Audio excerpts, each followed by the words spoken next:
হে আসসালামু আলাইকুম বন্ধুরা। তো আজকে আমরা আছি, এটা হচ্ছে ক্যাম্প সাগুনি বা মাটির বাড়ি বলেন। পীরগঞ্জে আমরা অনেকেই ঘোরাঘুরি জায়গায় খুঁজে বেড়াই। তো যেহেতু নামটা হচ্ছে ক্যাম্প সাগুনি, তো আমরা অনেকবার গেছি হচ্ছে সাগুনি ব্রিজের ওখানে, এবং আমরা কিন্তু সেই জায়গাটা খুঁজে পাইনি। তো অতঃপর আজকে এই যে ছোট্ট ভাইয়াটার সহায়তায় আমরা আজকে খুঁজে পেলাম। তো এটা হচ্ছে জায়গাটা আপনাদেরকে বলে দেবো একবারই আমাদের ভিডিও শেষে, সহজেই আপনারা আসতে পারবেন। তো আসলে অল্প জায়গাটাতে অনেক সুন্দরভাবে একটা ঐতিহ্যবাহী গ্রামীণ মাটির ঘর এখানে বানানো হয়েছে।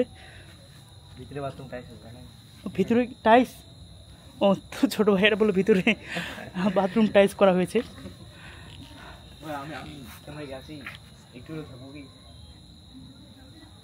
তো আসুন ভিডিওটা আপনাদেরকে পরিপূর্ণ জায়গাটা দেখাই। এটা হচ্ছে এর মধ্যে একটি ছোট পুকুর। হ্যাঁ, ভিডিওতে আমরা অনেকভাবে ফটো তুলে দেখে মনে হচ্ছে পুকুরটা অনেক বড়। তো আশা করি আজকে আপনারা প্রকৃত স্পেসটা বুঝতে পারবেন যে এইটা হচ্ছে জায়গাটা। আসলে ফটোতে এমনভাবে দেখায় যে অনেক বড় পুকুর, পাশে একজন মানুষ বসে থাকে।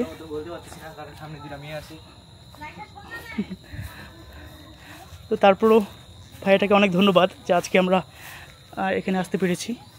তো জায়গাটার নাম বলে দিচ্ছি, এটা হচ্ছে আপনারা পীরগঞ্জ চৌরাস্তা থেকে একবারই পশ্চিম দিকে, যেটা বলে মাস্টার মোড়। এখান থেকেই আপনারা সহজেই যদি বলেন যে ক্যাম্প সাগুনি, তাহলে চলে আসতে পারবেন।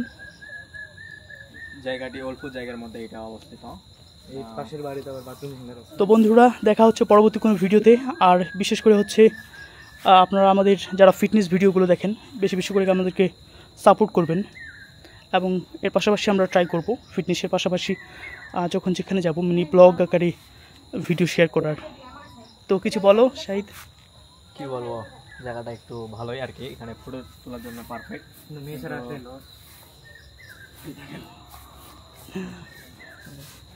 তো ওকে, দেখা হচ্ছে পরবর্তী কোনো ভিডিওতে। Bye bye.